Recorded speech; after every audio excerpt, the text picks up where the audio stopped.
Bonjour. Alors hier je vous ai dit que j'avais eu un message sur mon adresse étoile de midi outlook.fr de Mireille de Bruxelles qui était scandalisée, outrée par le fait que Paul ait été complètement zappé.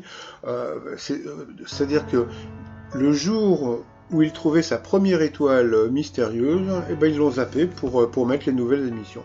Donc c'est vrai que je pense que la production aurait pu attendre au moins cette émission, parce que franchement, bon, petit 1 c'était une émission émouvante, et puis de petit 2, bon voilà, bon, il faut juste dire que Paul a fait quand même les beaux jours des 12 coups de midi avec des scores de folie, tellement tout le monde l'aimait, donc bon, je pense qu'ils auraient pu le laisser, donc pour lui, je repasse en accéléré un petit peu l'émission que vous avez ratée.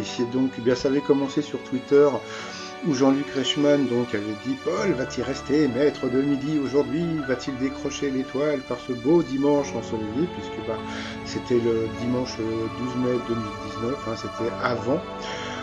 Popol est arrivé avec son petit t-shirt citron. Jean-Luc Reichmann avait son t-shirt mammouth, hein, puisque comme vous le savez, Jean-Luc Reichmann avait travaillé chez Mammouth. Donc le t-shirt mammouth que vous pouvez trouver sur mon site romillan.com, il n'y a pas de raison.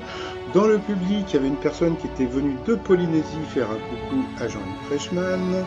Le Popol avait été toujours aussi sympathique et rigolo. Au coup d'envoi, la première question: dans quel océan se situe la Polynésie française justement? Eh bien c'était le Pacifique. Dans le public, vous aviez des jolies filles. Après, donc dans les candidats, vous aviez Arthur, Gilles et Julie. Et puis bon, bah, je vais vous passer toutes les questions des candidats. Ensuite, eh bien, c'est Arthur qui était passé au rouge et qui avait pris Popol en duel, qui était tombé sur une question de bébé.